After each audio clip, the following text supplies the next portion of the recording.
Bueno, orain egingo dugun ariketa da 2016 urtekoa ohikoa, bale? Venga, probabilitatekoa. Bingo batean ohiko kubo formako dadoaren ordez, dodekaedro formako dado berri bat darabilte. Dado berri honen 12 aurpegietan, 1, 2, 3, 4 eta 5 zenbakiak txandakatzen dira. Bueno, 1 zenbakia aurpegi batean agertzen da. 2 zenbakia ere aurpegi batean. 3 zenbakia 2 aurpegitan. 4 zenbakia 3 aurpegitan eta 5 zenbakia 5 aurpegitan. Dado hori orekatua baldin badago eta botatzen dugunean aurpegi guztiak ateratzeko probabilitate berdina dela jakinda kalkulatu. Bueno, dadoa orekatuta dagoenez, horrek esan nahi du Laplacen bidez kalkulatu daikeguzala aldagaiaren balio bakoitzaren probabilitateak. Hau da, 1 zenbakia aurpegi bakar batean baldin badago, horrek esan nahi du 1 zenbakiaren probabilitatea izango dela 1/12. Bai? Dadoa orekatuta dagoelako. 2 zenbakia agertzen da ere bai aurpegi bakar batean, beraz, 2 zenbakiaren probabilitatea ere izango da 1/12. 3 zenbakia agertzen da momentu bat 2 aurpegitan, orduan bere probabilitatea izango da 2/12. Bueno, 4 zenbakia agertzen da 3 aurpegitan, beraz, 3/12. Eta azkenik 5 zenbakia agertzen da 5 aurpegitan, beraz 5/12. Orduan begira, 5 gehi 3 gehi 1 gehi 1 eta gehi 2 egiten du 12. Beraz, bueno, ondo egin du.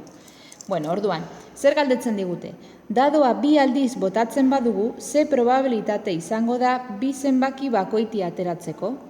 Bale, orduan, hemen aldagaia da bakoiti edo bikoiti. Orduan, bueno, dadoa birritan botatzen dugunez egingo dugu zuhaitz diagrama aldagai hau kontuan izan da. Bakoiti edo bikoiti, bale?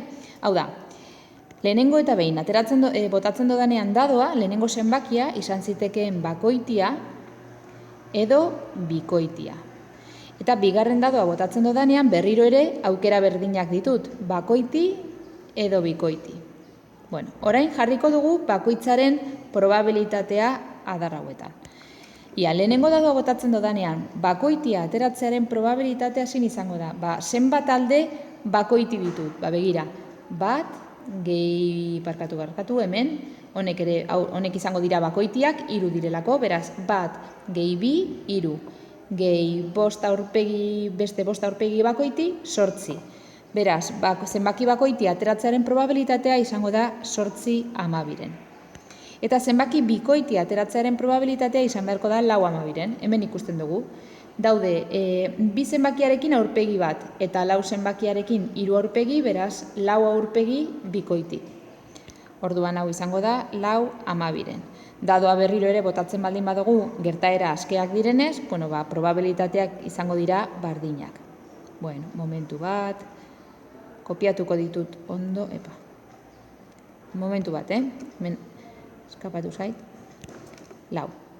Bale, orduan, galdera zan, ze probabilitate izango da 2 zenbaki bakoitia ateratzeko. Bale, orduan, eskatzen diguten probabilitatea da zenbaki bakoitia lehenengo dadoan eta zenbaki bakoitia bigarren dadoan. Orduan, hori izango litzateke 8/12 bider 8/12. Eta honek ematen du 0,44. Bale, bagoaz B galderarekin.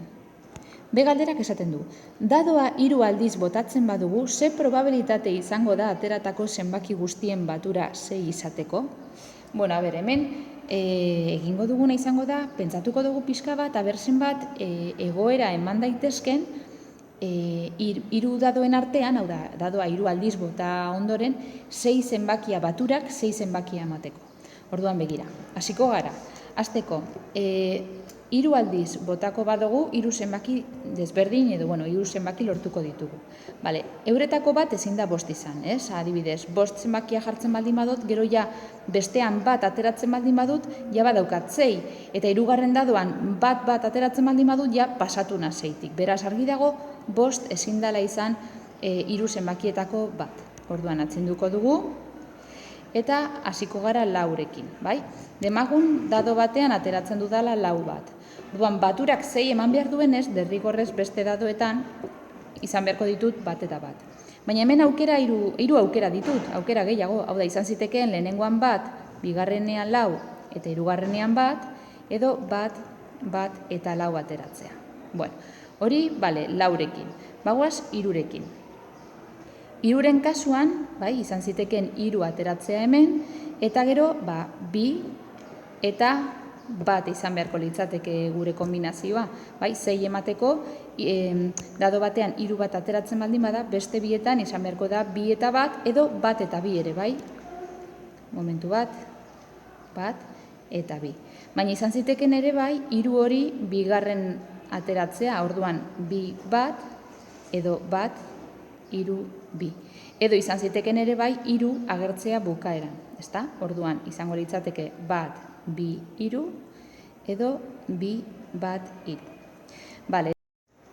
Bueno, eta aukera guzti hauei, gehitu behar dutzago, azkenengo bat izango litzatekela bi, bi, bi. Bale? Bueno, hau oraintze bertan egin dugu, pentsatzen joan gara eta atera ditugu kombinazio posible guztiak. Beste modu bat dago, zuhaitz diagrama bat egitea, hiru dadoekin, eta joan ikusten aber zeintzuk bideek, zeintzuk kombinazioak ematen daben batura zei. Eta hori, bada nahiko lan asko ematen dugu, zuhaitz diagrama oso handia geratuko litzateke eta horregaitik egin dugu modu honetan.